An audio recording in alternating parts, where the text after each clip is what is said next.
परीक्षित ने कहा महाराज जी आपने सृष्टि विस्तार वाली बात बताई तो सही, लेकिन अभी तृप्ति नहीं हुई, थोड़ा और खोल के बताइए। बोले यही प्रश्न जो तुम हमसे कर रहे हो, यही प्रश्न आपके पूर्वज विदुर जी महाराज ने मैत्रेय जी से किया था और उन्होंने विस्तार पूर्वक उसका वर्णन करके समझाया था।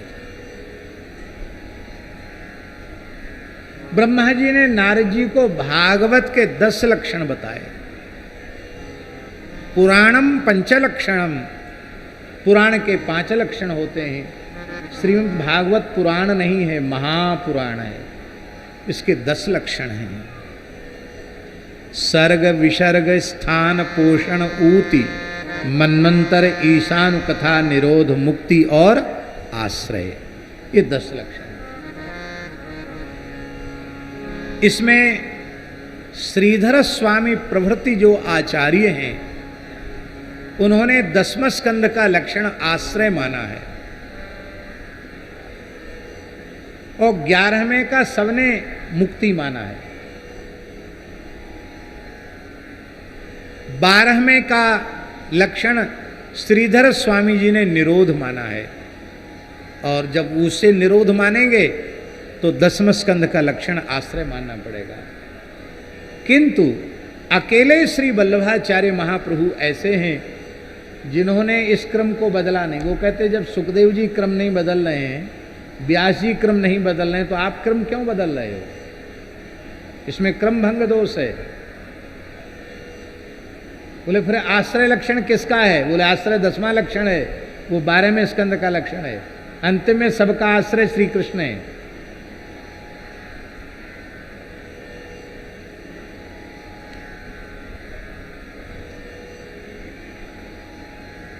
अंत में सबका आश्रय श्री कृष्ण है। तो बोले निरोध, निरोध माने तो प्रलय होता है। तो 10वां स्कंद जहां श्री कृष्ण की इतनी मधुर लीलाएं हैं, उसमें आप निरोध लक्षण घटाओगे तो कैसे घटेगा? श्री वल्लभाचार्य जी कहते हैं जब सुखदेव जी क्रम नहीं बदल रहे तो आप क्रम क्यों बदल रहे हो? आप थोड़ा विचार करो तो व्युत्पत्ति बल से निरोध लक्षण 10वें स्कंद में घटित हो जाएगा। अब उसके बहुत विस्तार की आवश्यकता नहीं है। वृत्ति के निरोध के बिना भगवान की लीला प्रकट नहीं होती है, ये रहस्य है। फिर से सुन लो दूसरे शब्दों में, शरीर संसार का अध्यास जब तक है तब तक भगवत लीला का स्फुरण नहीं होगा, भगवत लीला में अवस्थिति नहीं होगी। और सरल कर दें थोड़ा, शरीर संसार की याद है जब तक, तब तक भगवान की लीला प्रकट नहीं होगी। तो संसार का और संसार की समस्त वृत्तियों का संपूर्ण निरोध जब हो जाता है तब 10वें स्कंध की लीलाएं प्रकट होती हैं। आप लोग कहें निरोध होगा कैसे? बोले वृत्तियों के निरोध का कोई दूसरा साधन नहीं है। कृष्ण लीला के आश्रय के अतिरिक्त वृत्ति का निरोध अन्य किसी साधन से संभव नहीं। अब इतना तो प्रत्यक्ष आप लोग देख लो।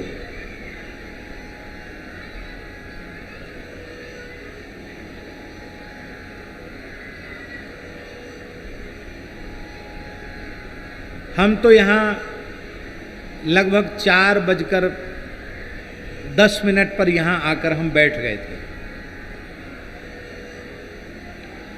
और आप लोग तो 3 बजे के पहले से बैठे हो। मजबूरी है महाराज, नहीं बैठे तो जगह कहां से मिले बैठने की। और 1-1.5 घंटे तक पूरा पैक है, सब बैठे हैं कि कब आमे बाबा और कब कथा सुना में। 1.5 घंटे से। अच्छा एक बात बताओ, आप विश्वास कर सकते हो कि 7 बज गया? अभी अभी हमारी दृष्टि घड़ी पर गई है, हमको भी आश्चर्य हो रहा है कि अभी तो हमने मंगलाचरण किया था, ये 7 कैसे बज गए? 3 घंटे कहाँ चले गए? तो आपकी बात तो आप जाने, हम आपसे पूछते हैं, यत् किंचित ही सही, इन 2-3 घंटों की स्मृति, इतने लंबे समय की स्मृति आपको नहीं है, इसका मतलब लीला श्रवण से निवृत्ति का निरोध हुआ कि नहीं हुआ? वृत्ति का निरोध। हाँ, क्या कहें?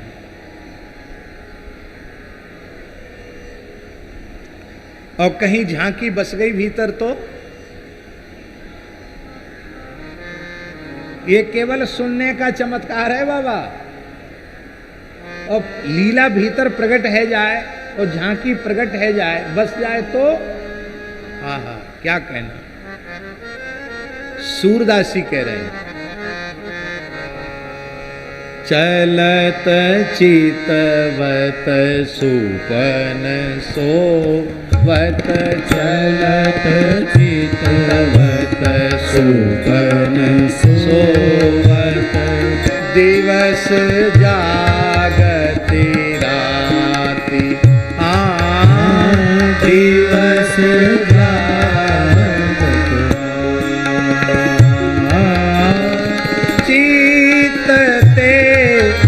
वह मधुर मूरति, चित्ते वह मधुर मूरति, छीनना इत उत छीनना इत उत, मन में रहो नाहिन मेरा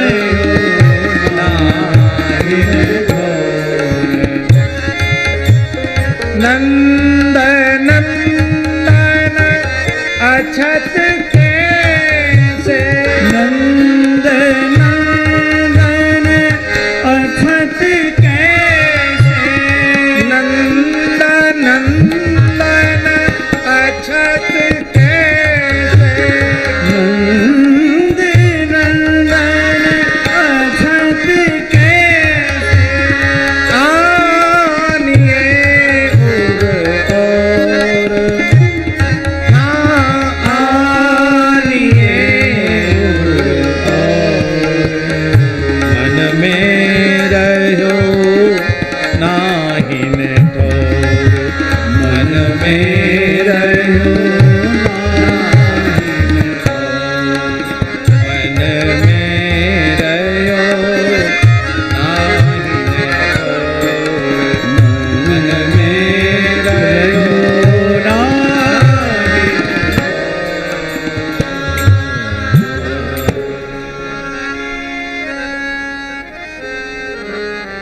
इसलिए 10वें स्कंध का लक्षण निरोध है और 11 का मुक्ति सबने माना है। प्रथम स्कंध से लेके 3 स्कंध तक का लक्षण है सर्ग, एक मत। दूसरा मत है कि केवल 3 स्कंध का लक्षण सर्ग है, ये 2 मत है। पहला मत हमने इसलिए कहा किशोरी शरण जी कि इसको नहीं मानेंगे तो 2 लक्षण भागवत लक्षण से, 2 स्कंद भागवत लक्षण से बाहर हो जाएंगे, पहला और दूसरा स्कंद बाहर हो जाएगा। भाई जब 3 स्कंद का लक्षण सर्ग है, 4थे का विसर्ग है, 5वें का स्थान है, 6ठे का पोषण है, 7वें का ऊती है, 8वें का मनवंतर है, 9वें का ईशानु कथा है, 10वें का निरोध है, 11वें का मुक्ति है और 12वें का आश्रय है। तो प्रथम द्वितीय स्कंध क्या है? इनको कहने की फिर क्या जरूरत है? 3 स्कंध से कथा शुरू करो। तो इसका आशय है कि सर्ग लक्षण वस्तुतः उसकी भूमिका के सहित सर्ग को मानना पड़ेगा। तो कथा का उपक्रम प्रथम स्कंद से आरंभ होता है, इसलिए प्रथम से लेके तृतीय तक सर्ग लक्षण माना। दूसरे मत में जहां तृतीय स्कंद का लक्षण सर्ग माना है, वहां प्रथम और द्वितीय स्कंद को भागवत की भूमिका मानना पड़ेगा। भागवत की ये भूमिका है और ये व्यासकृत भूमिका है। ये इतनी महत्वपूर्ण है, इतनी महत्वपूर्ण है कि इसको समझे बिना भागवत के रहस्य को हृदयंगम नहीं किया जा सकता है। इसलिए ज्यादा न सुनो, पहला स्कंद ही एक सप्ताह में सुन लो, फिर दूसरी सप्ताह सुनो तो दूसरा स्कंद सुन लो, इसके बाद तीसरे स्कंद से कथा सुननी आरंभ करो, तो पता चलेगा कि भागवत में क्या है। हमारे वृंदावन के एक बहुत बड़े विद्वान थे, परम पूज्य पंडित श्री कन्हैया लाल शास्त्री जी गुरुजी, पूज्य श्री गिरिराज जी गुरुजी के पिताजी, जिन्होंने भागवत के ऊपर टीका लिखी, श्री माधव सेवा संस्कृत टीका। इस युग की एकमात्र संस्कृत टीका उनके द्वारा लिखी गई। बहुत अच्छे थे। हमको भी उनके चरणों में कुछ काल बैठकर कुछ सुनने का अवसर मिला। बहुत अच्छे विद्वान। तो विशुद्ध ब्रजवासी थे शरीर से, तो अपने ब्रजवासी लहजे में कई बार कहते, बाबा या समय जितने वक्ता हैं सब अद्वितीय वक्ता हैं। हमने कहा हाँ महाराज जी आप ठीक कह रहे हैं गुरु जी। बोले अद्वितीय वक्ता को अर्थ समझे? आप समझाओ। बोले द्वितीय स्कंध का स्पर्श ही नहीं करते हैं, इसलिए सब अद्वितीय वक्ता है। प्रथम में थोड़ी महाभारत की कथा है तो कुछ रोचक है, उसको कह देते हैं। द्वितीय स्कंद में तो बहुत कुछ रोचक विषय ऐसा है नहीं, उसको नहीं कहते। बोले इस समय जितने वक्ता हैं सब अद्वितीय हैं, द्वितीय को स्पर्श ही नहीं करते हैं, वो कहते थे इस बार। एक बार सांदीपनी में, पोरबंदर में, जिसको सुदामापुरी पोरबंदर कहते हैं, श्रद्धेय श्री रमेश भाई ओझा जी का स्थान है सांदीपनी। भगवान का बड़ा दिव्य मंदिर है श्री हरि का। तो आश्विन नवरात्रि में वहाँ का उत्सव होता है। एक बार उनके आग्रह से हमको भी वहाँ जाना हुआ। 9 दिन की कथा थी भागवत जी की। हमारी कथा पीछे तो चलती ही है, आगे हम बढ़ नहीं पाते हैं। तो इसी विषय का हमने वहाँ स्मरण किया कि जब लक्षण तृतीय स्कंद से घटित होते हैं तो प्रथम द्वितीय को क्या मानोगे? तब मानना पड़ेगा कि ये भगवान कृष्ण द्वैपायन वेदव्यास कृत ग्रंथ की भूमिका है। तो भूमिका ठीक से सुनना चाहिए। कथा के बाद पूज्य भाई श्री निवास पर हमारे पहुँचे। बोले महाराज जी नई बात सुनने को मिली आज पहली बार कि प्रथम द्वितीय व्यासकृत भूमिका है, इस बार आप भूमिका ही सुनाइए। तो 9 दिन तक प्रथम द्वितीय स्कंध की ही चर्चा हुई। अब लोग कह रहे थे कोई उत्सव नहीं मनाया गया, तब आखिरी में जय नंद के आनंद भयो जय कन्हैया लाल की करके पूरा कर दिया। पर इतना सुख मिला क्या कहें, केवल प्रथम स्कंध और द्वितीय स्कंध की चर्चा में बहुत सुख मिला।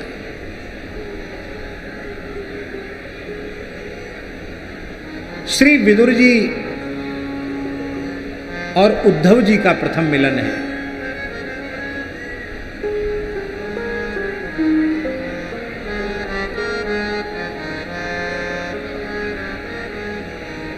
विदुर जी महाराज ने उद्धव जी से कुशल क्षेम पूछा। उद्धव जी ने कहा हमारी कुशल तो श्री कृष्ण के साथ चली गई। एक वाक्य इतना अद्भुत कहा है उद्धव जी ने जो हमें बहुत अधिक प्रिय है। उद्धव जी ने कहा दुर्भगो बतलो कोयम यदवो नितरामपि ये संवसंतो न विदुर हरिम मीना इवोलुकम।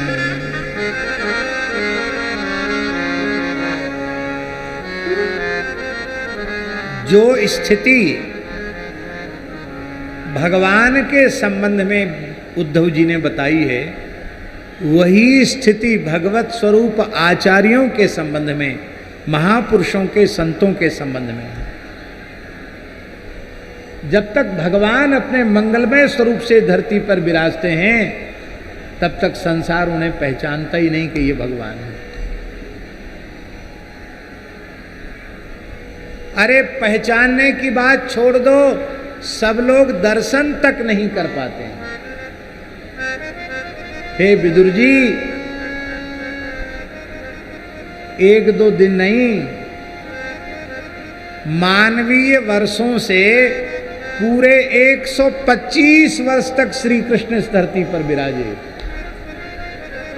लेकिन कितने भाग्यहीन ऐसे थे, इन 125 वर्षों में श्री कृष्ण की एक झलक नहीं ले पाए। ये संसार भाग्यहीन है, श्री कृष्ण को पहचान नहीं पाया। तो बोले जो पास रहते थे उनको तो पहचान हो गई होगी। कहते वे संसार से भी अधिक भाग्यहीन है। संसार अभागा है और संसार से ज्यादा भाग्यहीन वे लोग हैं जो ये समवसंता, जो श्री कृष्ण के साथ ही साथ रहते थे पर हरिम न विदुहु, श्री कृष्ण को पहचान नहीं पाए। कोई कहता था मेरे मित्र हैं, कोई कहता था मेरे फुफेरे भाई हैं, कोई कहता मेरे ममेरे भाई हैं, कोई कहता मेरे भतीजे हैं, कोई कहता था हमारे भांजे हैं, कोई कहता था हमारे पोता हैं, कोई कहता था हमारे नाती हैं, कोई कहता था हमारे जीजा हैं, कोई कहता था हमारे साले हैं। इसी संबंधों में संसार के लोग, जदवंशी लोग उलझ के रह गए। श्री कृष्ण परमात्मा हैं, इस रूप में श्री कृष्ण को स्वीकार नहीं कर पाए।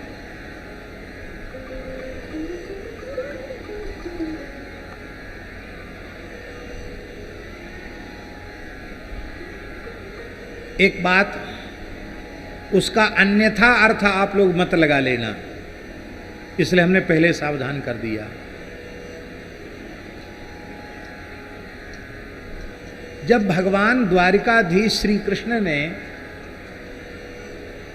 सब यदुवंशियों को बुला के कहा कि देखो ब्राह्मणों का शाप लग गया है कुल को, अब इस कुल का क्षय हो जाएगा, तो ब्राह्मणों के शाप से बचने के लिए सबको प्रभासक क्षेत्र चलना चाहिए, क्योंकि चंद्रमा भी दक्ष के शाप से वहीं जाकर मुक्त हुए थे। तो वहाँ कुछ दान पुण्य करना चाहिए, भगवान शिव की पूजा करनी चाहिए, जिससे ब्राह्मणों के शाप का प्रभाव थोड़ा कम हो और इस संकट से सबकी रक्षा हो जाए। तो सबने श्री कृष्ण की बात को स्वीकार किया और सब प्रभासक क्षेत्र गए। इस बात में हमारा कोई विरोध नहीं है और किसी बात में विरोध नहीं, पर हम एक बात आपसे पूछते हैं।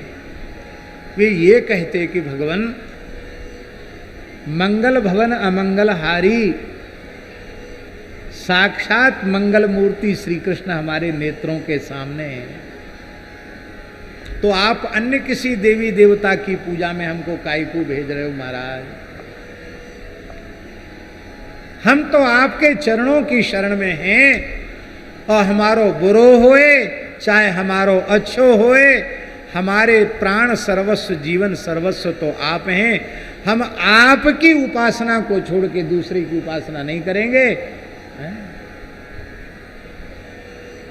भाई गोपियों ने कहा कि नहीं कहा, ऊधो मन न भये 10-20, एक हो तो सो गयो श्याम संग, को आराध है ईश, ऊधो मन न भय 10-20। द्वारिका वालों को भी कहना चाहिए था महाराज एक ही मन है, वो आप में लगे हो भयो, आप काहे को भटका रहे हो।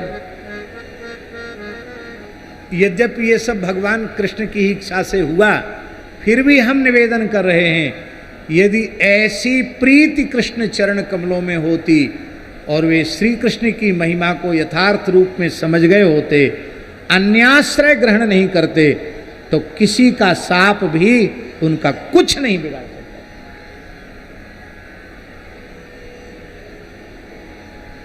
लेकिन श्री कृष्ण को तो भाई भतीजा मानते थे, नाती पोता मानते थे, इसलिए अब जय सिया राम सब चौपट हो गए।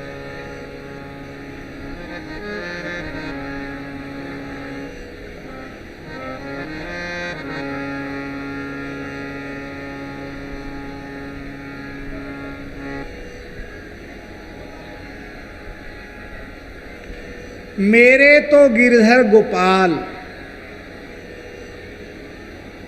ये कहने वाले दुर्लभ हैं बाबा, मेरे तो गिरधर गोपाल। पर ये कहने वाले भी मिल जाएंगे, पर दूसरों न कोई, ये कहने वाली केवल मीरा जी हैं, दूसरों न कोई। बात तभी बनती है जब दूसरों न कोई।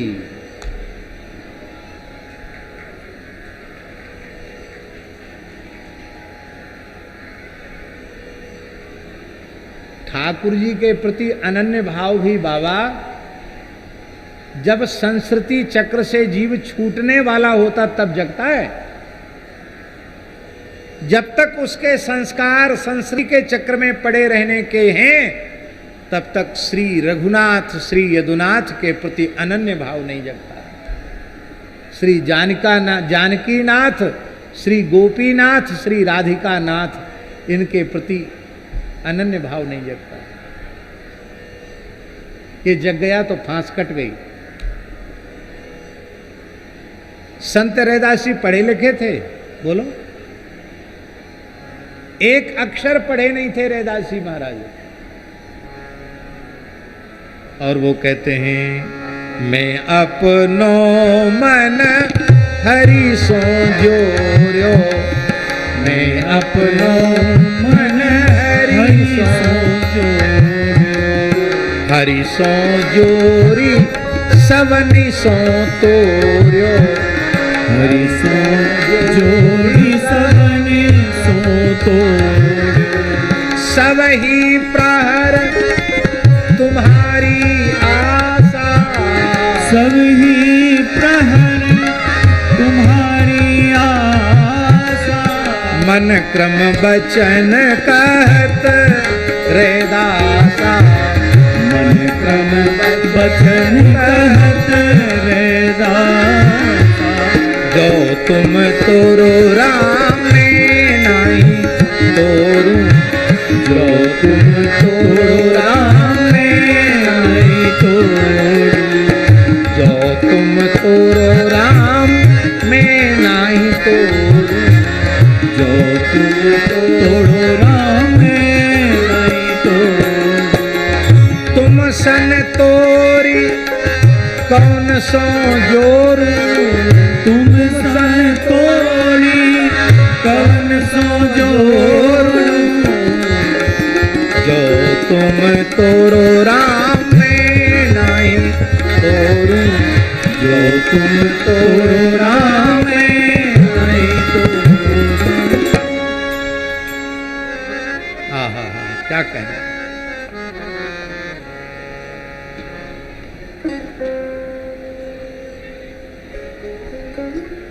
हे विदुर जी, आप बड़े भाग्यशाली हैं।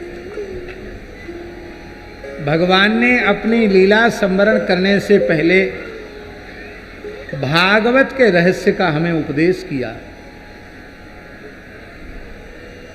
और उस समय उन्होंने किसी की याद नहीं की, अपने मैया बाबा की याद नहीं करी, पर विदुर जी आपकी याद करी। कि जब हमारे प्राण प्यारे भक्त विदुर जी मिलें तो जो ज्ञान हमने तुम्हें दिया है ये विदुर जी को दे देना। विदुर जी रो पड़े, प्रभु की इतनी करुणा, जिसे दासी पुत्र कहकर इतना भारी अपमान किया गया। कएन मत्रोप जुहाव जिह्मम दास्या सुतम यद वलनैव पुष्टा। इस नीच कुटिल धूर्त दासी पुत्र को दुर्योधन कह रहा है, इस सभा में बुलाया किसने?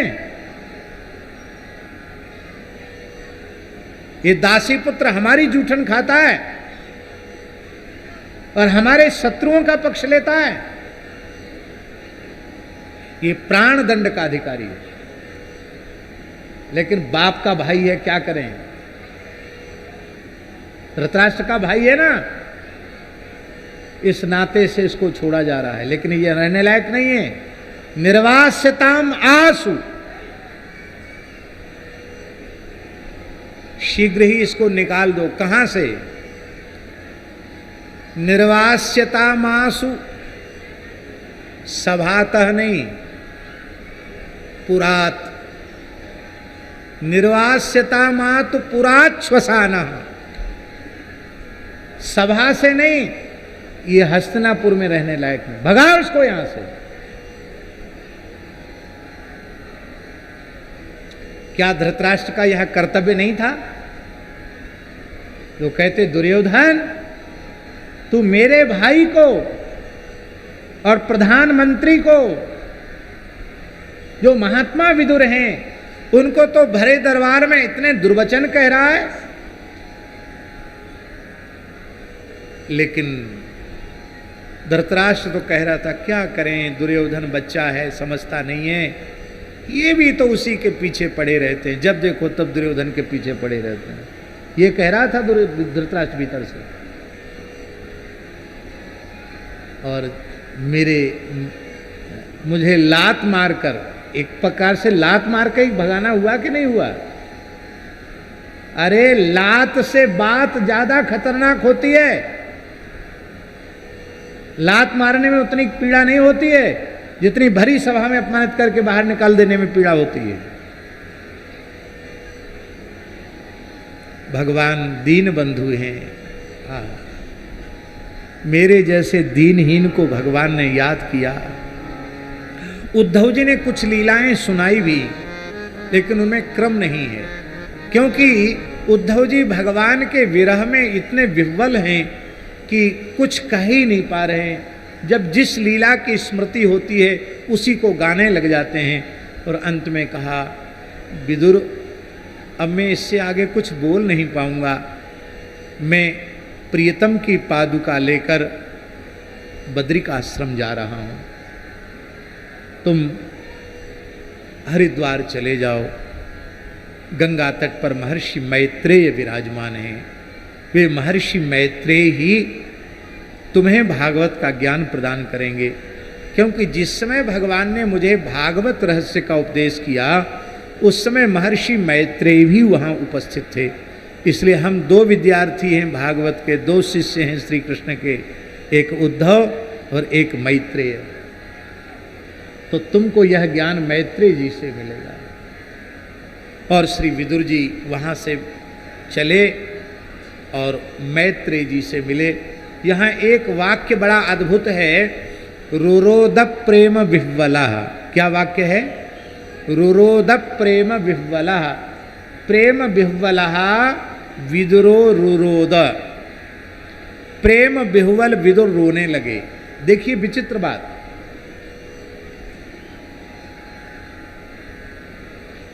यदुवंश का क्षय हो गया, ये समाचार सुनकर विदुर जी नहीं रोए। तो कुरुवंश के क्षय से रोना चाहिए था, वो तो उनका अपना कुल खुद का खानदान था। कुरुवंश के क्षय का समाचार सुनकर भी नहीं रोए। पर गते तस्मिन् भागवते रुरोद प्रेम विह्वला। परम भागवत उद्धव जी के जाने पर बालक की तरह बिलख बिलख करके उद्धव जी विदुर जी रो पड़े। इसका मतलब है विदुर जी को जो शोक युक्त समाचार मिला तो ज्ञानेना शमयत क्षत्ता, उन्होंने अपने ज्ञान से उस शोक का शमन कर लिया, किंतु भक्त के वियोग को वो सहन नहीं कर सके, उसके लिए वे रो पड़े। इसका मतलब है भगवान के प्राण प्यारे भक्तों को संसार का वियोग नहीं, सत्संग का वियोग दुखी करता है, संत का वियोग दुखी करता है। महाराज जी, श्री स्वामी विठल विपुल देव जी महाराज स्वामी जी के अंतर्धान होने के बाद कैसा महाविरह उन्हें व्याप्त हुआ। पूरे साहित्य में खोजने पर, भक्ति साहित्य में खोजने पर दूसरा उदाहरण उपलब्ध नहीं होता। जिस संसार में, जिस वृंदावन में हमारे स्वामी जी नहीं हैं, उस वृंदावन को भी हमें नहीं देखना है। आंख से पट्टी बांध ली। और जब युगल प्रियालाल आए, बोले पट्टी खोलो, हम श्री नित्य विहारिणी, नित्य निकुंज विहारिणी बिहारी हैं, दर्शन कर लो। बोले हमारे बिहारिणी बिहारी वही हैं जो स्वामी जी की गोद में रसकेली करते हैं। स्वामी जी हैं कि नहीं? बोले स्वामी जी नहीं है। तो जाओ, हमें दर्शन नहीं करने। तब स्वामी जी प्रकट हो गए, पुनः स्वामी जी अपने स्वरूप में प्रकट हो गए। अनन्य रसिक नृपति श्री स्वामी हरिदास जी, और उनकी दाहिनी अंक में जंघा पर श्री बिहारी जी विराजमान हैं, बाम जंघा पर श्री बिहारिणी जी विराजमान हैं, और युगल निधि को सहेज करके परम रसिकाचार्य अनन्य रसिक नृपति श्री स्वामी जी महाराज विराजमान।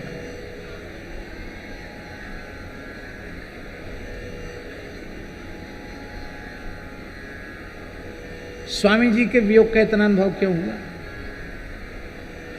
यही है महाराज जी सत्संग का वियोग। कहां गए स्वामी जी, ये बताओ पहले, कहां गए? कहूं नाए गए? ललता जी हैं, कुंज से आए, उसी स्वरूप में विराजमान हो गए। न कहीं आए न कहीं गए, वृंदावन के वृंदावन में, कुंज के कुंज में। लेकिन अब उनका जो मंगलमय दर्शन हो रहा था, जिस स्वरूप के रोम रोम से रस का समुद्र प्रकट हो रहा है, अब वो झांकी अब द्वारा नहीं मिलेगी। इस बात का वियोग है विठल विपुल देव जी महाराज को। और दर्शन करने के बाद रहे क्या? सदेह कुंज में चले गए।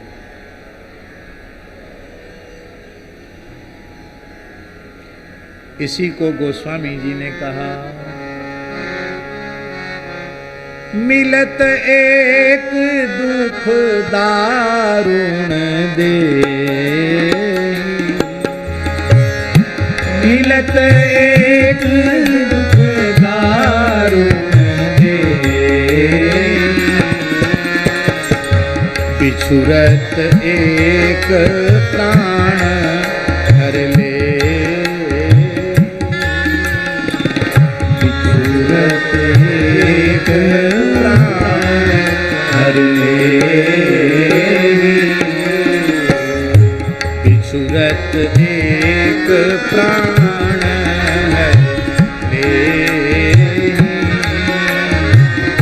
बिछुरत एक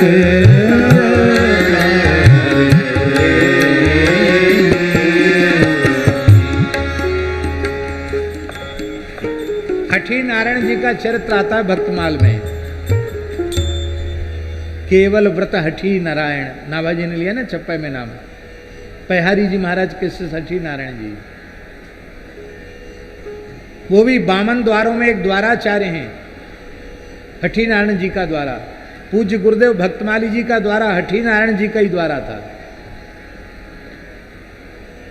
हठी नारायण जी महाराज, हठी नारायण दास जी महाराज स्वामी श्री कृष्णदास पयोहारी जी महाराज के सदेह अंतर्धान होने के बाद शिष्य बने। आप सोचो, अभी गुरु महाराज के दर्शन नहीं हुए, केवल श्रवण सुयश सुने आई हूं, केवल कानों से पहारी जी का यश सुना, और वर्ण कर लिया कि पयहारी जी ही मेरे गुरुदेव हैं। थोड़े दिन बाद किसी संत ने आके सूचना दी कि वो तो अंतर्धान हो गए। आपने कहा जिस संसार में मेरे गुरुदेव नहीं है उस संसार में हमको नहीं रहना है। आज भी हिमाचल प्रदेश की गुफा है, वो जगह आज भी है। उस गुफा में हठी नारायण जी चले गए और केवल श्री पयहारी जी का ध्यान और उनके नाम का जप आरंभ किया। ठाकुर जी का नाम नहीं, सीताराम राधे श्याम नहीं, पयहारी श्री कृष्णदास, पयहारी श्री कृष्णदास, पयहारी श्री कृष्णदास, ये जपना शुरू किया और रोना शुरू किया। 7 दिन तक रोते ही रहे, ना अन्न न जल कुछ नहीं ग्रहण नहीं किया। 7वें दिन पयहारी जी प्रकट हुए, बोले ओ हठी मैं आ गया। तो नाम तो रखा नारायण दास, पर हठपूर्वक दर्शन किया, इसलिए नाम पड़ेगा हठी नारायण दास। हृदय से लगाया, कुछ काल विराजे, संपूर्ण साधना का उपासना का रहस्य समझाया, फिर अंतर्धान। तस्मिन् गते भागवते रुरोद प्रेम विह्वलः। श्री विदुर जी महाराज मैत्रेय महर्षि के पास आए हैं और उन्होंने प्रश्न किया है, सुखाय कर्माणि करोति लोको नतै सुखम बान्य दुपारमंबा विंदेत भूयस ततएव दुखम यदत्र युक्तम भगवान वदेन्नः। हे भगवान, सारा संसार सुख की आशा से कर्म में प्रवृत्त हो रहा है और परिणाम में उसे दुख भोगना पड़ रहा है। दुख भोगने के बाद भी संसार की प्रवृत्ति से मन हट नहीं रहा है। इसका कारण क्या है? आप कृपा करके बताओ। मैत्रेय जी ने नहीं बताया। आप पूरा प्रकरण देख लो, मैत्रेय जी ने नहीं बताया। मैत्रेय जी केवल सुन रहे हैं और मंद मंद मुस्कुरा रहे हैं। विदुर जी प्रश्नकर्ता भी स्वयं हैं और उत्तरदाता भी स्वयं हैं। कहते भगवान, हमको तो ऐसा लगता है कि सुख की आशा से ये संसारी जीव कर्म में प्रवृत्त होते हैं और परिणाम में दुख भोगने पर भी इनकी वृत्ति इसलिए नहीं हटती क्योंकि इनके अंतःकरण में, इनके हृदय में शरीर संसार के प्रति ममता बन गई, ममता हो गई है उत्पन्न। शरीर संसार के प्रति इनकी जो आसक्ति हो गई है, ममता हो गई है, इस ममता के कारण ही दुख भोगने पर भी इनका मन प्रवृत्ति से हटता नहीं।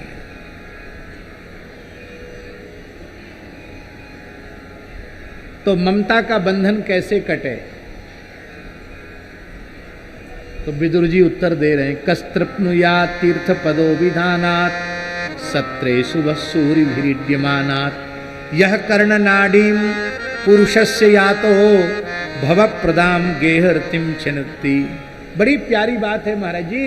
बाहर संसार है ही नहीं, भीतर संसार घुस गया है, इसलिए बाहर संसार दिखाई पड़ रहा है। देह गेह के प्रति जो रति है उसी का नाम संसार है। इस रति का बंधन कैसे कटे महाराज? बोले कर्ण नाड़ीम, इस कान की नाड़ी से भगवान की कथा जब हृदय में जाएगी तो हृदय में ही देह गेह के प्रति, शरीर संसार के प्रति रति है। वो रति का बंधन जैसे ही कट जाएगा तो शरीर संसार में प्रीति न होकर भगवान श्याम सुंदर के चरण कमलों में प्रीति हो जाएगी। शरीर संसार में रति क्यों हुई? क्योंकि शरीर संसार में आसक्त विषयी पुरुषों के बीच में बैठकर बारंबार विषय चर्चा करने सुनने के कारण कर्ण मार्ग से, नेत्र मार्ग से संसार हमारे हृदय में प्रविष्ट हुआ है। तब शरीर संसार में जिनकी आसक्ति नहीं है, श्यामा श्याम के चरण कमलों में जिनकी प्रीति है, सीताराम जी के चरणों में जिनकी प्रीति है, ऐसे संतों का संग करोगे और उनके चरणों में बैठकर बारंबार भागवत चरित्र सुनोगे, संतों के चरित्र सुनोगे, ठाकुर जी श्री जी के चरित्र सुनोगे, तो तुम्हारी जो वृत्ति शरीर संसार में है वो वहां से हटकर फिर भगवान में लग जाएगी। परम पूज्य श्री रमण रीति वाले महाराज जी एक बड़ी प्यारी बात कहते हैं, बहुत प्यारी बात। अब उनके लहजे में तो हम बोल नहीं पाएंगे,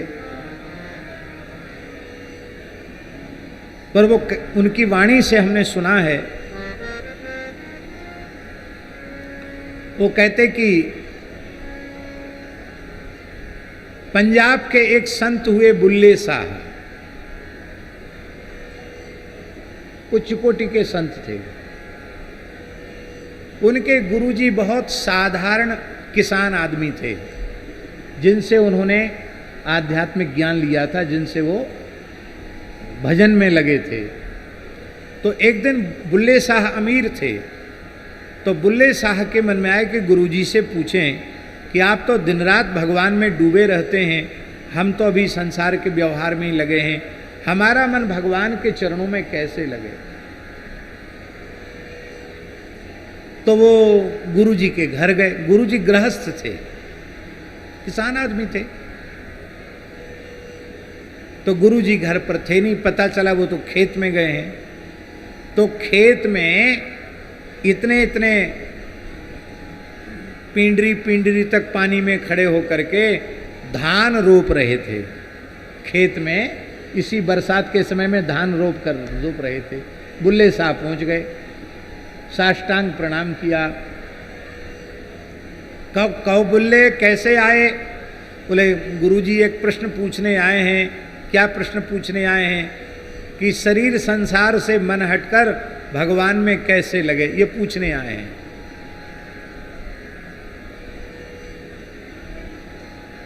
तो उनके गुरुजी ने बड़े सहज भाव से कहा, ई बुल्ल्या रवदा की पौना इत्थे पुटके उत्थे लौना।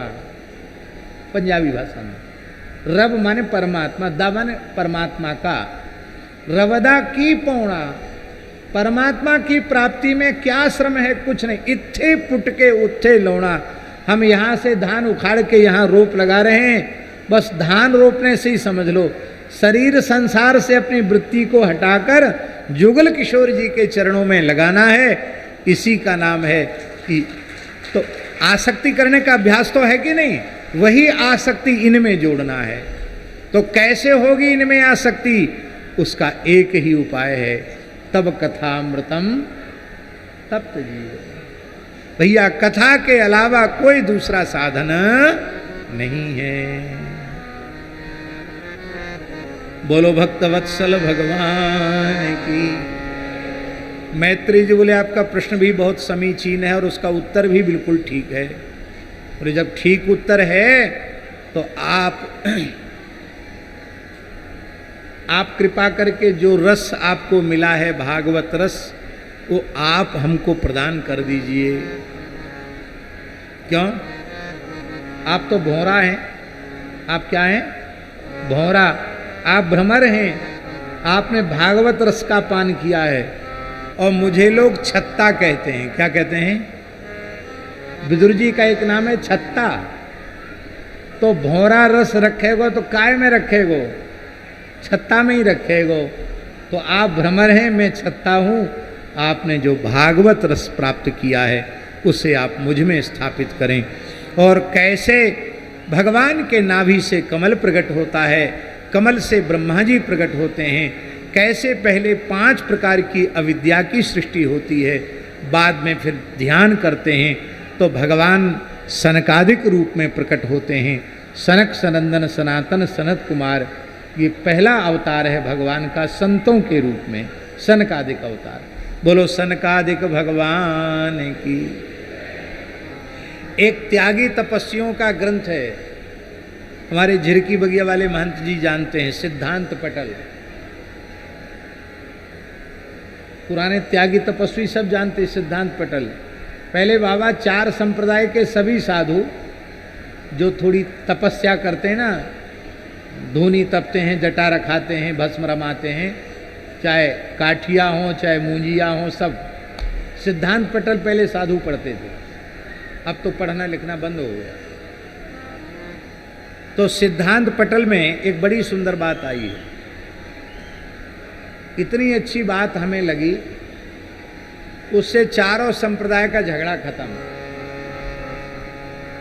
सिद्धांत पटल में लिखा है, श्री सनक सनंदन सनातन सनत कुमार 4 भाई, 4 ने मिलके 4 संप्रदा चलाई। उसमें लिखा है, क्या लिखा है? सनक सनंदन सनातन सनत कुमार 4 भाई, 4 ने मिलके 4 संप्रदा चलाई। इसका मतलब है भैया, चाहे रामानंदी हो और चाहे निम्बार्की हो और चाहे विष्णु स्वामी हो अथवा गौड़ी हो, माध्व संप्रदाय को हो, ये सब आपस में गुरु भाई हैं। चारों ने मिलके 4 संप्रदा चलाई। बोलो भक्त वत्सल भगवान की। साधु साधु सब गुरु भाई। ठाकुर ठाकुर में भेद नहीं, आचार्यों में भेद नहीं और संतन में भेद नहीं। यही भक्तमाल का सिद्धांत है। और इस सिद्धांत को माने बिना भक्ति सुरक्षित नहीं है, क्योंकि आचार्य अपराध बन जाएगा, भगवत स्वरूप का अपराध बन जाएगा, नहीं तो किसी संत का अपराध बन जाएगा। भगवत भागवत आचार्यापराध वैष्णवापराध, इससे बचाने वाला कोई ग्रंथ है तो वो नाभा जी का भक्तमाल है। हम सब भक्तमाल के कृतज्ञ हैं। बड़ी सुंदर भक्तमाल की समाज चल रही है। हमारे गिरधर गोपाल शास्त्री जी खूब झूम झूम करके गा रहे हैं। पूरे पूरे पन्ना नगर में माइक लगे हैं। आज भी हम आना चाहते थे पाठ में, लेकिन आज दर्शन के लिए चले गए। लेकिन जिधर से निकले वहीं से शास्त्री जी की समाज सुनाई पड़ रही थी। पूरे गांव में, पूरे शहर में माइक लगे हुए। ठाकुर जी ने चाहा तो कल दर्शन करेंगे, क्योंकि एक दिन भक्तमाल की समाज का भी अनुभव करना चाहिए, दर्शन करना चाहिए। श्री वृंदावन विहारी। और इसी तृतीय स्कंध में सनकादिक भगवान की उत्पत्ति के बाद ब्रह्मा जी के 10 मानस पुत्रों की चर्चा है। उनमें 9 ऋषियों के द्वारा प्रवृत्ति परंपरा का आरंभ हुआ। और 10म जो नारद जी हैं, 10मस्तत्र नारदः, नारद जी के द्वारा विरक्त परंपरा। सनकादिक भगवान और नारद जी, इनसे संन्यास परंपरा, विरक्त परंपरा का आरंभ हुआ। और बाकी 9 ऋषियों से गृहस्थ परंपरा का प्रवर्तन हुआ। ब्रह्मा जी ने अपनी छाया से कर्दम ऋषि को प्रकट किया। और कर्दम जी ने 10,000 वर्ष की कठोर तपस्या की। ब्रह्मा जी ने अपने दाहिने भाग से मनु जी को प्रकट किया, बाम भाग से शत्रुपा को प्रकट किया और उनके भगवान की उपासना आराधना करके सृष्टि की सामर्थ्य उन्होंने प्राप्त की। और ब्रह्मा जी से कहा, भगवान सारी सृष्टि जलमग्न है, मैं दाम्पत्य भाव से सृष्टि का विस्तार कैसे करूं। ब्रह्मा जी ने भगवान का स्मरण किया, ब्रह्मा जी को छींक आई और ब्रह्मा जी के नासा विवर से भगवान यज्ञवाराह प्रकट हो गए। बोलो यज्ञवाराह भगवान की। मथुरा के देवता बाराह जी हैं। हाँ, सबते पुराने वही हैं। शत्रुघ्न जी लेके आए बने। कहां से लेके आए?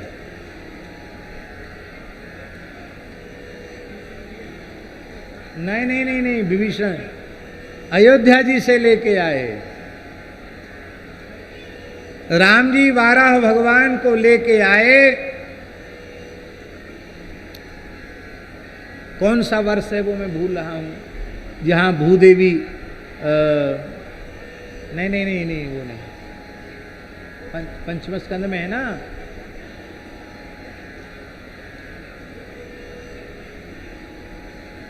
जो भारतवर्ष के अंतर्गत 9 वर्षों का वर्णन है, उसमें अलग अलग वर्ष के अलग अलग देवता हैं। तो उसमें जहाँ पृथ्वी देवी पुजारी हैं और वाराह भगवान वहाँ के आराध्य देवता हैं, वाराह भगवान के मंत्र का जब पृथ्वी देवी करती हैं, उन वाराह भगवान को भी रावण उठा लाया था। वो विभीषण जी ने रघुनाथ जी को भेंट किया, अयोध्या जी में विराज रहे थे। जब शत्रुघ्न जी को तिलक करके भेजा तो बारह जी को भेजा, बोले उनको सबसे पहले विराजमान करो। धरती वे ही धर के लाएं। हमारे 12 घाट वाले महंत जी बड़े विनोदी हैं, कई बार बड़े विनोद में कहते हैं सबरी धरती 12 घाट की है। हमने कहा कैसे? बोले हमारे भगवान डाढ़न पे धर के नहीं लाते तो कौन को अधिकार हो तो धरती पे, इसलिए जहाँ जाओ वहीं 12 घाट है, 12 भगवान की धरती है, वही लाए। बोलो वाराह भगवान की जय। तो वाराह भगवान ने जल में प्रवेश किया, पृथ्वी को डाढ़ों पर विराजमान किया और पुनः जल पर स्थापित किया। बहुत विस्तार का अवसर नहीं है। हिरण्याक्ष दैत्य से युद्ध किया और एक थप्पड़ में हिरण्याक्ष का बल, एक थप्पड़ में। मथुरा जी में 2 वराह जी हैं, एक नील वराह है और एक श्वेत वराह है। नील वराह जी को लेके आए हैं शत्रुघ्न जी और श्वेत वराह जी को फिर शत्रुघ्न जी ने वहीं विराजमान किया है। श्वेत वराह जी इस कल्प के देवता हैं, श्वेत वराह कल्प, और नील वराह उसके पहले कल्प के देवता हैं। तो मथुरा जी महाराज, अब सब लोग वृंदावन दर्शन करते हैं, करना भी चाहिए, लेकिन मथुरा भी दर्शन करना चाहिए। पुराणों में मथुरा की बड़ी महिमा है और मथुरा की गली गली में तीर्थ है। हमारे तो पहाड़ी बाबा को स्थान है, मोक्ष गली में सत्यनारायण भगवान का मंदिर है।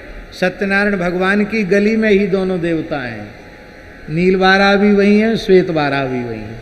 हम तो जब जाते तब दोनों जगह दर्शन करते हैं, बड़े दिव्य दर्शन है। बोलो नीलवाराह भगवान की, बोलो श्वेतवाराह भगवान की। श्री करदम जी महाराज ने 10,000 वर्ष की तपस्या की, उन्हें भगवान ने अपने मंगलमय अष्टभुज महाविष्णु स्वरूप में दर्शन दिया और भगवान का भक्त वात्सल्य उमड़ा तो बिंदु सरोवर प्रकट हुआ भगवान के प्रेम के नेत्रों के जल से। भगवान ने कहा श्री मनु महाराज की मध्यम पुत्री देवहूति के साथ तुम्हारा विवाह संपन्न होगा, 9 कन्याएं जन्म लेंगी, 10वीं संतान के रूप में मैं अवतार ग्रहण करूंगा। और भगवान ने कपिल रूप में अवतार लेकर के अपने पिता करदम जी को सन्यास धर्म का उपदेश किया और अपनी माता देवहूति को भक्ति से युक्त सांख्य का उपदेश किया। केवल सांख्य नहीं, केवल सांख्य पढ़ो तो उसमें इतना रस नहीं है जितना भगवान ने जो सांख्य का उपदेश देवहूति माता को किया है। बड़ा अद्भुत उपदेश है कपिलोपाख्यान। भगवान ने 3 मार्ग बताए हैं। एक है धूम्र मार्ग, ये कर्म का मार्ग है बाबा, ये यज्ञ आदि के माध्यम से स्वर्ग तक जाता है और पुण्य क्षीण होने पर फिर धरती पे लेके आता है। दूसरा है तमो मार्ग, ये पाप कर्म करा के नरक तक ले जाता है और नरक में फल भोग के फिर धरती पर लाता है। पर एक है अर्चिरादि मार्ग, जो परम प्रेम का मार्ग है, परम भक्ति का मार्ग है, परम ज्ञान का मार्ग है, परम प्रकाश युक्त मार्ग है। वो श्री युगल सरकार की उपासना का मार्ग है, भक्ति मार्ग है, प्रेम मार्ग है।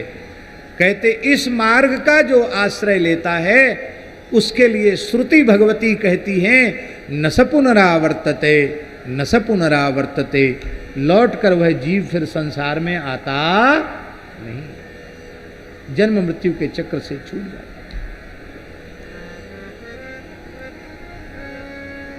और क्या सुनना चाहती हो माता जी बताओ? माता जी बोली आपने सब कुछ समझा दिया, कोई विषय आपने छोड़ा नहीं, पर हमको तो एक ही बात समझ में आई है। क्या? यन्नामधेय श्रवणानुकीर्तनात् यत्प्रहवणाद्यत् स्मरणादपि क्वचित् स्वादोपि सद्यः सवनाय कल्पते। कुतः पुनस्ते भगवन दर्शनात्। हमें तो आपके नाम की महिमा समझ में आई है। आपके नाम का कोई श्रवण कर ले, कीर्तन कर ले, आपके चरणों में प्रणाम कर ले। यहां क्वचित शब्द है, क्वचित। क्वचित माने रोज रोज नहीं, कभी कभार संतों के बहकावे में आकर थोड़ी देर कथा में बैठ जाए, कीर्तन में बैठ जाए, कभी आपको प्रणाम कर ले। भूले भटके भक्ति का आचरण करने वाला चांडाल भी सोमयाजी ब्राह्मण के समान आदर का पात्र हो जाता है। फिर कोई ईमानदारी से आपकी शरण में होके भजन में लग जाए, आपके नाम का आश्रय ले ले और आपका प्रत्यक्ष दर्शन कर ले, तब तो कहना ही क्या है। कुतः पुनस्ते भगवन दर्शनात्। और भगवन मेरी समझ में आया है। अहो बतस स्वपचोतो गरीयान यज्जुह्वाग्रे वर्तते नाम तुभ्यम ते पुस्तपस्ते जुहुबुहु सस्नुरार्या ब्रह्मानुचुर्नाम गृणन्त्येते। क्या प्यारा श्लोक है भागवत जी का। धन्य है माता देवहूति को। माता देवहूति कहती हैं, भले ही वो चांडाल कुल में पैदा क्यों न हुआ हो, यदि उसकी जिह्वा के अग्रभाग पर आपके नाम का नृत्य होता रहता है,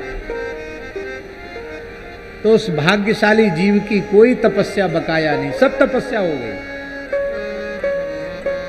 कोई यज्ञ बकाया नहीं। जुहुबुहु सारे यज्ञ उसके द्वारा हो गए, सविधि। सस्नुहु सारी धरती के तीर्थों में स्नान हो गया, नाम का आश्रय जिसने ले लिया। बोले क्या करें, बेचारा पढ़ा लिखा नहीं, ऐसे कुल में पैदा हुआ, पढ़ा तो बिल्कुल भी नहीं, निरक्षर भट्टाचार्य है। अरे बोले भले ही बिल्कुल निरक्षर हो, पर यदि नाम कीर्तन में लग गया, नाम जप में लग गया, तो ब्रह्मान ऊचुहु, उसने चारों वेदों का सस्वर पाठ कर लिया। जिसने आपके नाम का कीर्तन कर लिया। भगवान बोले, माताजी अंतःकरण के पूर्ण रूप से विशुद्ध हुए बिना मेरे नाम की महिमा समझ में नहीं आती है। तुम्हारा चित्त पूरी तरह शुद्ध हो चुका है, मेरे नाम की महिमा समझ में आ गई, अब नाम में लग जाओ। कह के भगवान ने माता को प्रणाम किया और भगवान गंगा सागर तीर्थ में जाकर विराज गए। आज भी भगवान कपिल गंगा सागर में विराजमान है। बहुत प्रसिद्ध कहावत है, सब तीर्थ बार बार गंगा सागर एक बार। अब तक तो गंगा जी बड़ी दुखी थी, लेकिन अब गंगा जी बड़ी प्रसन्न है। क्यों? गंगोत्री से लेके गंगा सागर तक कमल खिल रहा है।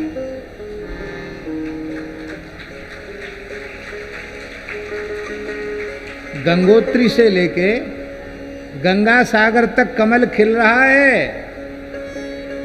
हाँ, बंगाल में भी कमल खिल गया। बंगाल में ही तो गंगा सागर, उत्तराखंड में गंगोत्री है और बंगाल में गंगा सागर है।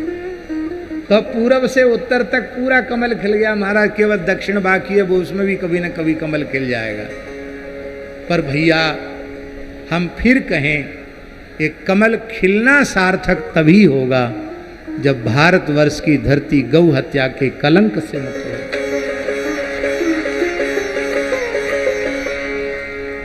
ये जितने अच्छे काम हुए हैं उन पर मुहर तभी लगेगी संतों की, सनातनियों की, जब भारत धर्म प्राण भारतवर्ष की धरती गोवध के कलंक से मुक्त हो जाए। कल भी हमने कहा था, गो सम्मान आह्वान अभियान में पूरा देश जुटा है। आप लोग भी आने वाली 27 जुलाई को 1.25 घंटे विजय मंत्र का संकीर्तन करने के पश्चात ज्ञापन देने अवश्य जावें, बहुत आवश्यक है। बोलो वृंदावन बिहारी लाल की।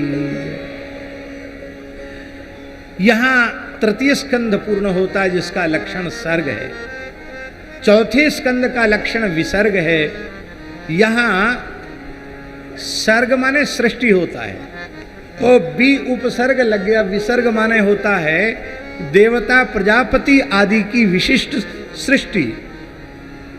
और इस चौथे स्कंध में पुरुषार्थ चतुष्टय का बहुत सुंदर रीति से निरूपण किया गया। क्या करें, समय नहीं है। धर्म, अर्थ, काम और मोक्ष, ये 4 पुरुषार्थ हैं। चारों का निरूपण जैसा विसर्ग लक्षण वाले चौथे स्कंध में हुआ है, वैसा अन्यत्र कहीं भी उपलब्ध नहीं।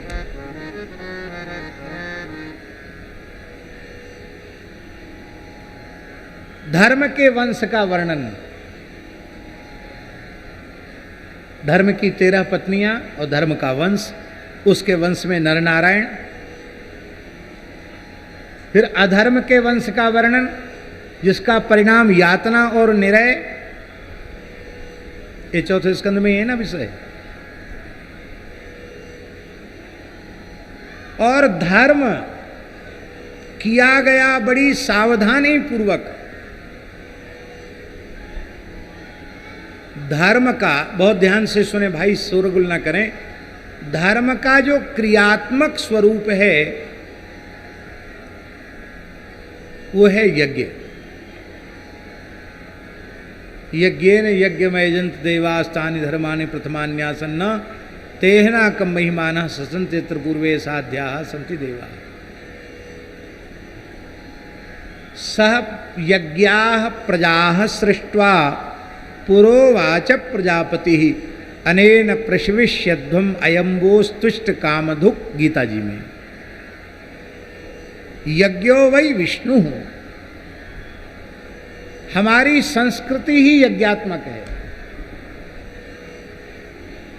ये तो धर्म का व्याख्यान वाला स्वरूप है, लेकिन इस धर्म का प्रयोगात्मक स्वरूप क्या है?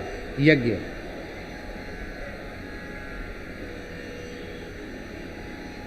अब देखो, बहुत ध्यान से सुने। यज्ञ शब्द यज धातु से निष्पन्न होता है। यज धातु के 3 अर्थ प्रसिद्ध हैं, देव पूजा, संगतिकरण और दान। जिसका मतलब है शास्त्र विधि से देव पूजा हो, शास्त्र मर्यादा में तत्व की चर्चा हो, सत्संग हो, और शास्त्र की मर्यादा से देश काल पात्र का विचार करके दान किया जाए, उसे यज्ञ कहते हैं। अब देखो, बहुत ध्यान दें। यज्ञ करता है दक्ष, नाम ही दक्ष है। दक्ष माने कुशल। वेद के प्रकांड पंडित हैं, द्वितीय ब्रह्मा के समान उनका वेद ज्ञान है। कर्म कांड में उनसे कुशल कोई दूसरा यजमान हो नहीं सकता। क्रिया दक्षो दक्षः, पुष्पदंताचार्य बोल रहे हैं। क्रिया में दक्ष हैं वो आचार्य कौन है महाराज? भृगु जी, जो इतने शक्तिशाली हैं कि रमा वैकुंठ में जाके भगवान की छाती में लात मार सकते हैं। व्यास जी की एक साखी याद आ गई। व्यास जी के ठाकुर जी के चरणों में बैठे हैं, तो व्यास जी की वाणी बीच बीच में आनी चाहिए। व्यास जी ने अपनी वाणी में एक बहुत प्यारी बात कही, हरिराम जी व्यास जी ने। वे कहते, व्यास दास से पतित सो, व्यास दास से पतित सो, भृगु को पलटो ले, उन मार्यो उर एक पद, तुम 2 पद दे। क्या व्यास जी की रसमयी वाणी है। वे कहते हैं कि हे ठाकुर जी, हे श्री जी, ऐसा लगता है कि हमारे पुरखा भृगु जी महाराज, ब्राह्मण थे वो भी, उनने आपकी छाती में लात मारी तो लगता आपने गांठ बांध ली कि ब्राह्मणों से मैं नाराज हो रहूँगा, और मेरा जन्म भी सनाड्य विप्रकुल में हुआ है। व्यास जी कह रहे हैं, ओरछा में हुआ है, तो कहीं ब्राह्मण मानकर रिश्त तो नहीं कर रहे हो? तो हमारे पुरखों का जो बदला है वो हमसे ले लो। उन्होंने एक चरण का प्रहार किया, तुम दोऊ पद देव। दोऊ पद में बड़ा रस है बाबा। दोऊ पद माने आपके दोऊ पद ने दोऊ, श्यामा श्याम, हाँ 4, 2 आपके और 2 किशोरी जी के। आप युगल सरकार अपने चरण कमलों को हमारी छाती पर पधरा देंगे। बोलो व्यास जी महाराज की जय। यज्ञ सफल नहीं हुआ। देश काल मंत्र यजमान आचार्य ऋत्विज सबकी विशुद्धि का पूर्ण विचार किया गया है, कहीं कोई अविधि नहीं है, फिर भी यज्ञ सफल नहीं है। यज्ञ का यजमान ही वीरभद्र ने सिर उखाड़ लिया, कुंड में पटक दिया, रुद्राय स्वाहा। यजमान बेचारा बकरे के मुंह वाला हो गया। भृगु जी को बकरे की दाढ़ी मिल गई। सबको उचित उचित दंड भोगना पड़ा। यज्ञ सफल नहीं हुआ। क्यों नहीं हुआ? कर्म पवित्र है, किंतु उस कर्म का उद्देश्य पवित्र नहीं है। उद्देश्य है शंकर जी का अपमान। किसी महापुरुष को नीचा दिखाने के लिए यज्ञ करोगे तो तुम्हारा यज्ञ चाहे जितना विधि पूर्वक हो, सफल नहीं होगा। वो तो कुछ नहीं होगा, उनका कुछ नहीं, नीचा तुमको देखना पड़ेगा। एक सच्ची घटना हम आपको बता रहे हैं, नाम नहीं ले रहे हैं केवल। हमारे गुरुदेव पहाड़ी बाबा महाराज बताते, एक ऐसी घटना घटी कि एक महापुरुष ने, एक महात्मा ने अपने गुरु स्थान को नीचा दिखाने के लिए एक बहुत बड़ा यज्ञ किया। और बाबा उस यज्ञ का प्रयोजन ही था गुरु स्थान पे जो गुरु गद्दी पे बैठे उनको नीचा दिखाना।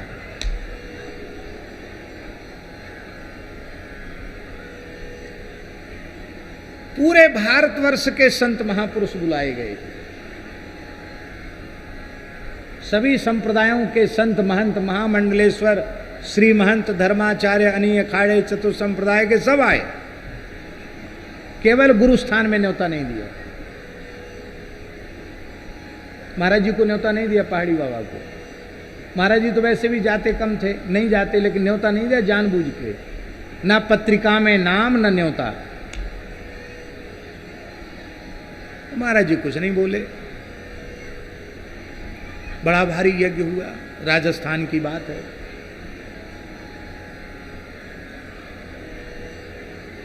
तो खूब भेड़ बिदाई।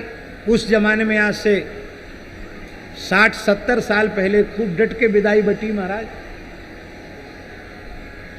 तो पूरे भेष के द्वारा उन महापुरुष का जिनके माध्यम से यज्ञ हो रहा था, उनका सम्मान हो रहा था।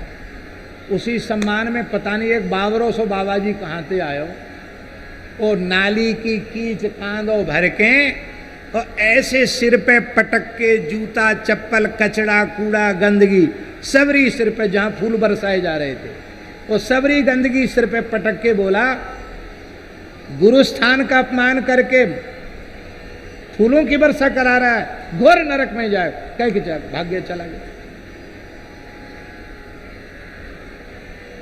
बड़ी थू भाई। और बाद में लोगों ने कही कि बाबा पहाड़ी बाबा ने भेज दिया हो। पहाड़ी बाबा काहे को भेजते? बाबा बोले भैया हमें तो ना पता, हमने ना भेजी और ना हमारे मन में ये संकल्प आया कि कोई काम बिगड़े।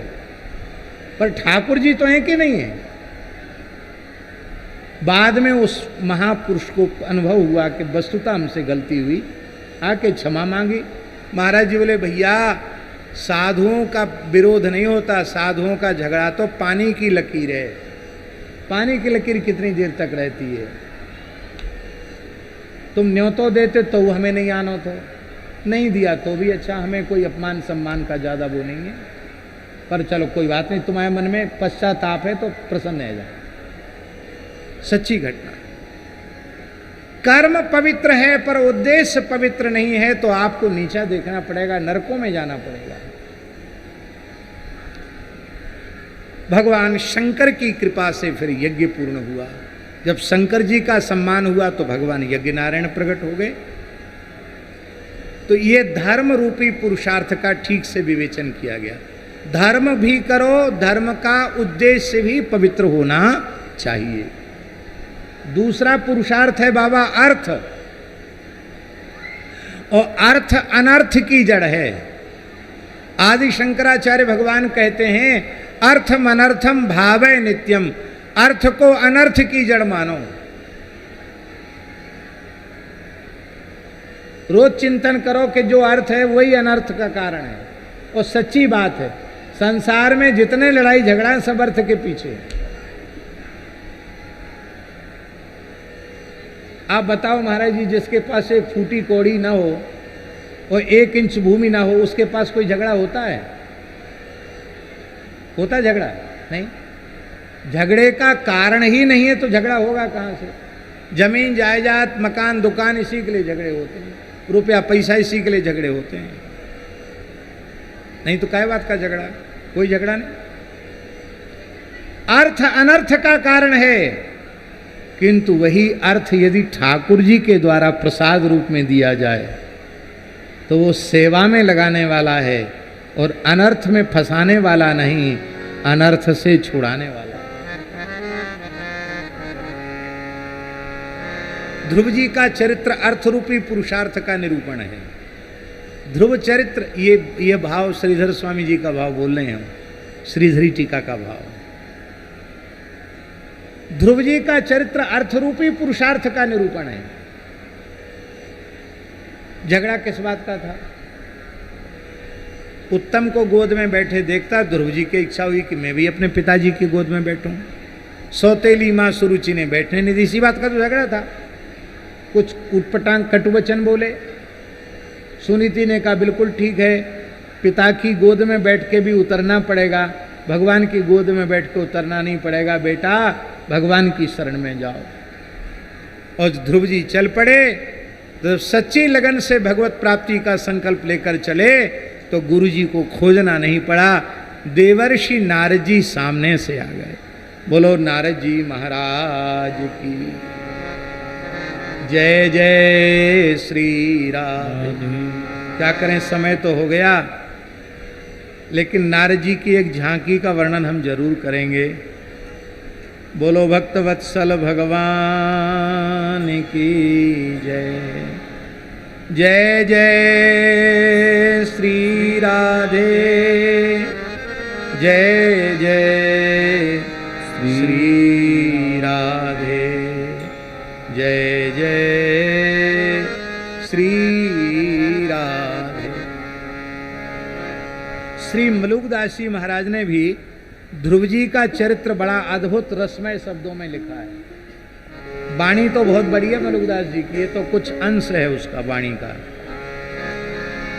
इसमें उन्होंने नारद जी की झांकी इतनी प्यारी लिखी है, और नारद जी का और ध्रुव जी का मिलन का इतना अद्भुत वर्णन मलुकदास जी ने किया है, क्या कहना महाराज।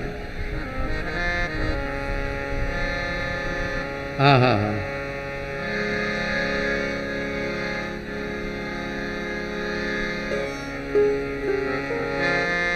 पीत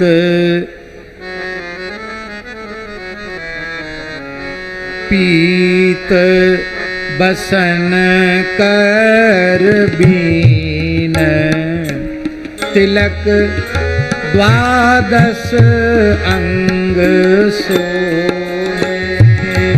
पीत बसन कर बीन, तिलक द्वादश अंग सोहे। गावत गुण गोपाल, प्रेम त्रिभुवन मन मोह। गावत गुण गोपाल, प्रेम पति मोहे गावत गुण गोपाल प्रेम त्रिभुवन पति मोहे गुण गोपाल प्रेम त्रिभुवन पति मोहे देखे दरस विह्वल भयो गहे चरण लपटाई जानी प्रेम की प्रीति लखी लीनो गोद उठा लीनो गोद उठा। अभी ध्रुव जी पहचानते नहीं कि नारद जी हैं, पर संत वेश देख के साष्टांग प्रणाम किया। संतों के प्रति आदर भाव देख करके नारद जी ने उठा करके बालक ध्रुव को गोद में ले लिया। ये गोद में लेने वाली बात भागवत जी में नहीं लिखी है, ये मलुकदास जी कह रहे हैं। ध्रुव जी को गोद में ले लिया और गोद में लेकर क्या किया? पीतांबर सो पहुंची कही नारद शुभ भाषा पीतांबर सो पहुंची कही नारद शुभ सुत मन कामना हरो तुम्हारी अभिलाषा सुत मन कामना हरो तुम्हारी अभिलाषा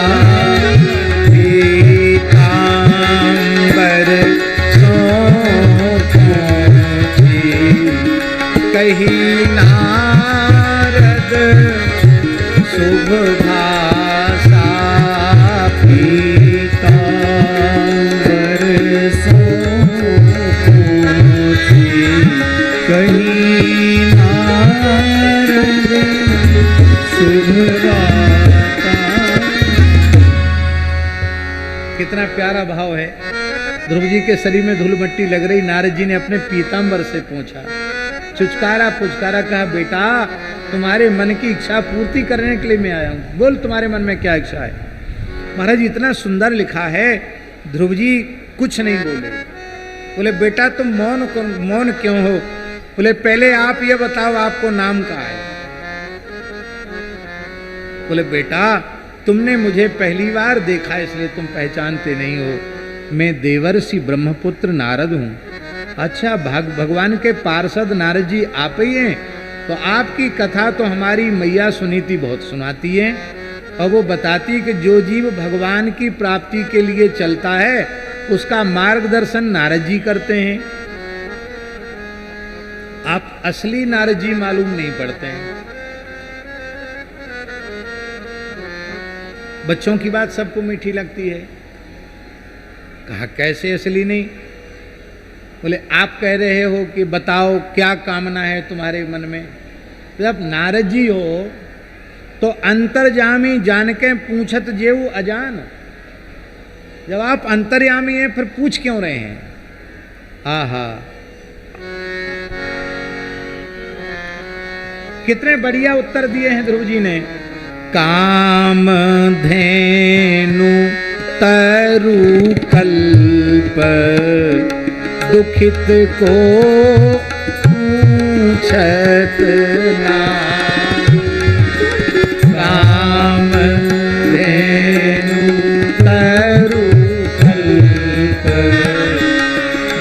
हित को पूछत नाही।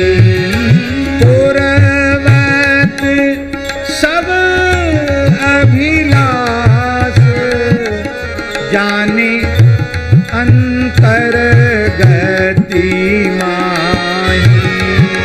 पूर्वत सब अभिलाष जाने अंतर गति पाही।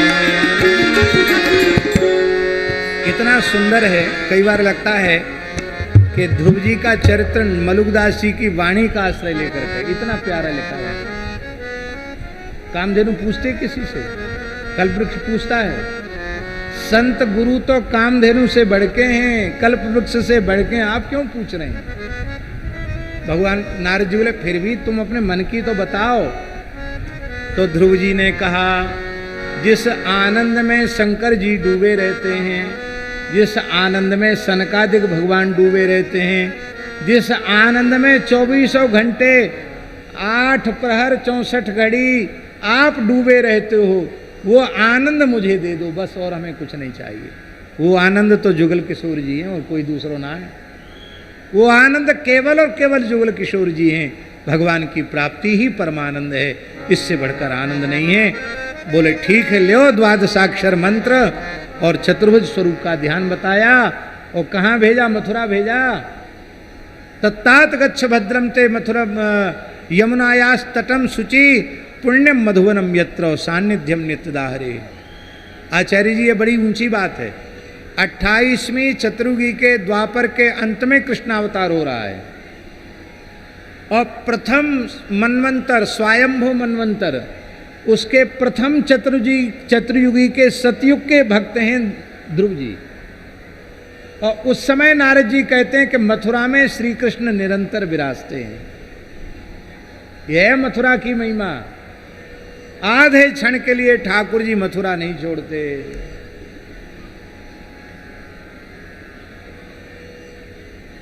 बोले मथुरा का नाम मथुरा क्यों है? बोले मथुरा का नाम मथुरा इसलिए है कि रा अक्षर का पूर्व प्रयोग करो और मां अक्षर का पश्चात प्रयोग करो और थू को सबसे पीछे ले जाओ। समझे नहीं समझे? मथुरा तो रा को आगे ले आओ, मां को रा के पीछे ले आओ और थू वा के पीछे लगा दो। राम नाम जाके मोहड़े में, ने वा के मोहड़े में थू। ये मथुरा शब्द का अर्थ है, मथुरा शब्द का अर्थ है जिसके मोहड़े में राम नाम नहीं होए, बाके मोहड़े में थू। हमारे गुरुजी पढ़ाते हमें, पंडित श्री मुरारी लाल जी चतुर्वेदी, रंग लक्ष्मी के प्रधान। बाबा मथुरा में थू आई लिए है, राम नाम जाके मोहड़े में ना है, बाके मोहड़े में थू, ऐसा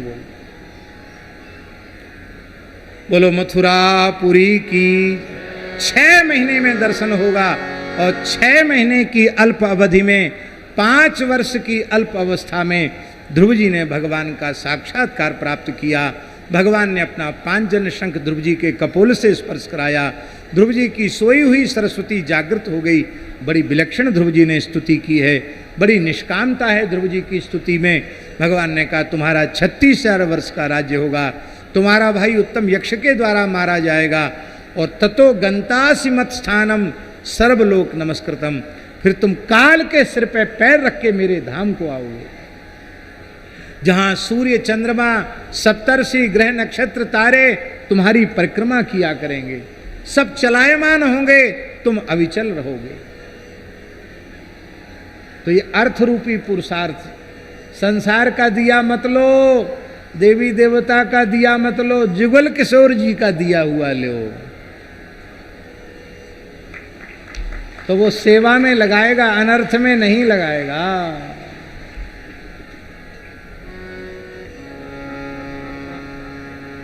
आप लोग अन्यथा मत लेना हमारी बात को। हमारी भारतवर्ष की जो प्राचीन मठ मंदिरों की जो परंपरा है, उस परंपरा में भी तो संपत्ति है कि नहीं है? चल भी है, अचल भी है, पर वो संपत्ति का आश्रय ठाकुर जी हैं। यदि उस गद्दी पर बैठने वाला आचार्य, महंत, श्री महंत, जो भी हो, आप अपनी भाषा में जो कहें, यदि उस संपत्ति को अपना मानता है और अपना मानकर अपनी इच्छा से उसका उपयोग, दुरुपयोग, सदुपयोग करता है, उसको नरक जाना पड़ेगा। मरने के बाद कोई जगत गुरु नहीं, कोई आचार्य नहीं, मरने के बाद सब एक लाइन में खड़े हैं। और यदि ये माने कि श्री जानकी नाथ जी ने हमें अपना झाड़ूदार स्वीकार किया है, श्री मलुकपीठ बिहारिणी बिहारी जी ने अपना झाड़ूदार हमें स्वीकार किया है, जीवन पर्यंत इनको लाड़ लड़ाना है, इनकी सेवा करना है, तो ये संपत्ति बिल्कुल बांधने वाली हमारी है ही नहीं, ये तो ठाकुर जी की है। उनके प्राण प्यारे संतों की सेवा के लिए है, गौ माता की सेवा के लिए है, ठाकुर जी का उत्सव महोत्सव में लाड़ लड़ाने के लिए है। ये बात मानो तो काय का बंधन? कोई बंधन नहीं। और यही भाव स्वीकार करके हमारे महापुरुषों की पवित्र परंपराएं चल रही हैं।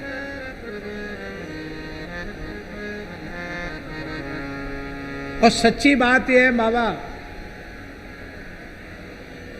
रमण रेती वाले महाराज जी की एक बात हमें बहुत अच्छी लगती, वो कहते हैं कि भजन त्याग तपस्या तो पुरखा कर गए, हम तो मौज मारने आए। बोलो वृंदावन बिहारी। और सच्ची बात है कि नहीं?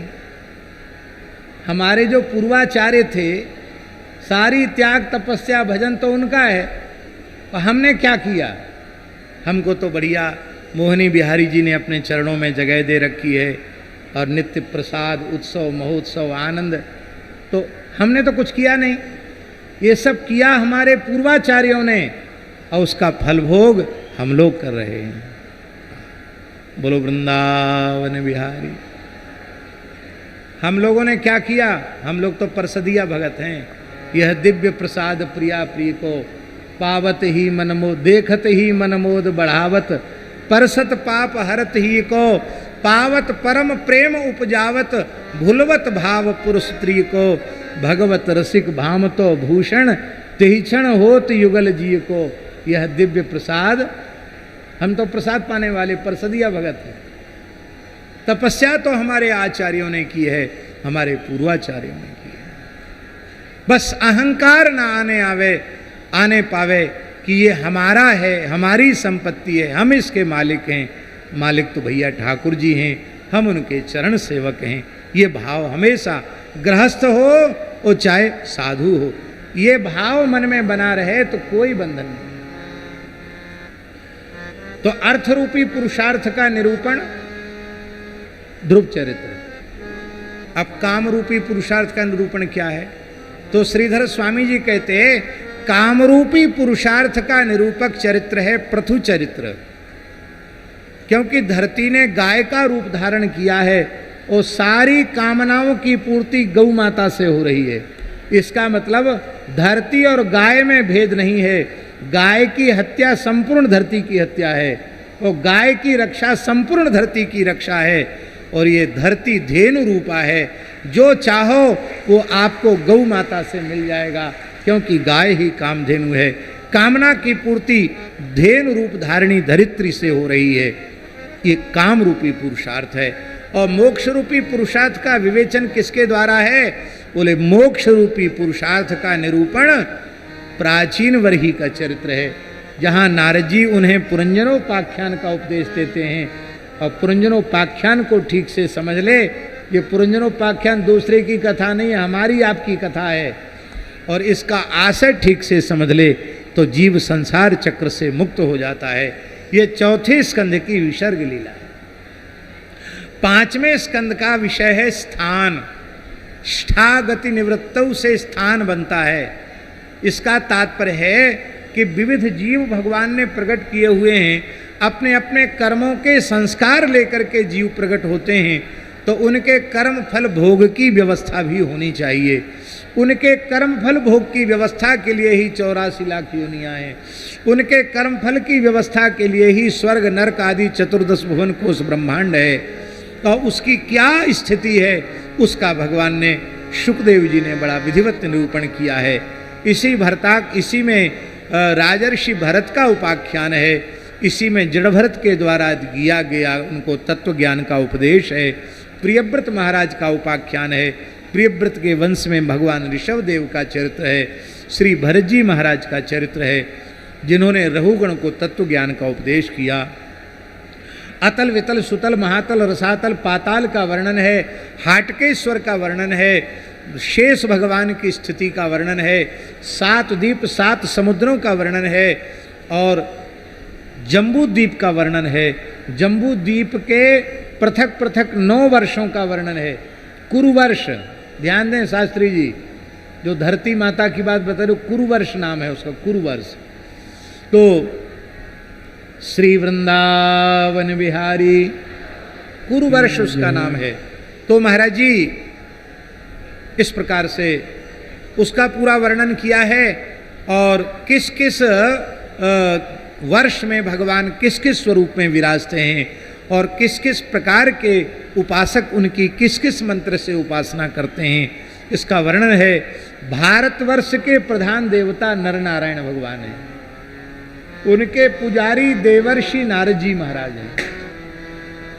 इसलिए जो भारतवासी हैं उन्हें अपने जीवन में, यदि भारतवर्ष की धरती पर जन्म लिया है, तो अपने जीवन में एक बार बद्रिकाश्रम जाकर बद्री नारायण का दर्शन जरूर करना चाहिए।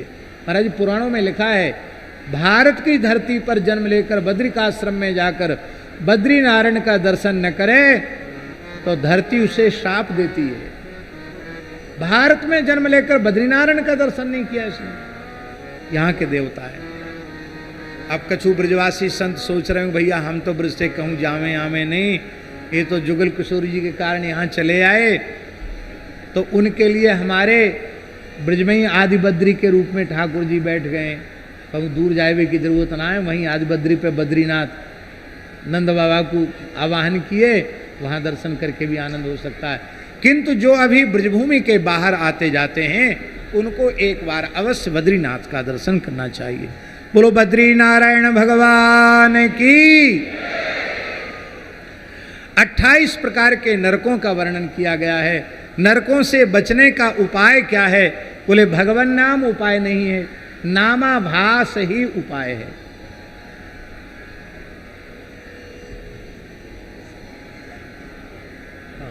हाँ ठीक ठीक है, ठीक है, ठीक। जय जय श्री राधे।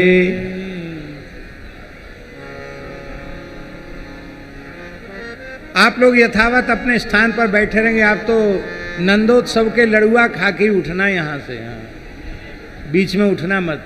बाकी महाराज जी भगवान की सेवा के कार्य से जा रहे हैं संतों के साथ, तो आप लोग सब जय जय श्री राधे।